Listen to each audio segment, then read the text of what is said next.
So we've got our balls. They're doing their thing. This is great. Now, one thing that I didn't do here is I never set up at the top like anything like let num movers equal 100 or something like that, right? Um, when I first populated the array, I said 10, but after that, I always referred to it as by movers.length. This the reason that I'm doing this to start out is because I wanted to add a little bit of interaction here. So what I want to do is every time I click on the mouse, I want to add a new ball onto the screen, right? So we can do that by saying function. There we go. Mouse pressed. Um, And then inside of here, all I need to do is just say, I just need this one line, right? So I say movers dot push new ball, ba ba ba. And so this will create a new ball for me. And now what I'm going to do here is I'm going to say mouse X, mouse Y. And then I did this other thing here too. I'll leave the 20 in just for the time being. This could be random. It could be anything. But, oh, I forgot something.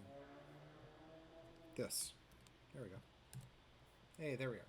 So now every time I click, there's a new ball that appears, right? Boop, boop, boop, boop, boop. Right, we've got a whole bunch of them floating around, bopping and intersecting with one another. This right here, this third argument, I'm giving it something, but you'll see in my constructor, I also have this thing where it says radius equals 30. So this is how you can have a constructor or an argument that has a default, but you can still go in and change it if you want, right? So if I got rid of this 20 in here, and I said save, so all these start out with a radius of 20 because I'm explicitly setting that up here. But when I click here, now the balls are larger. And it's because I'm no longer explicitly saying make this 20 pixels. It interprets this as saying like this is what I should be doing.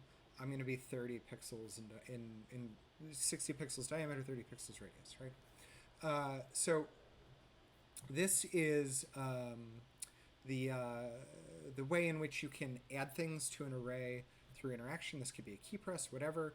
I'm passing two variables in here. It could be, you could change attributes based on a key press or where you're pressing the mouse, right?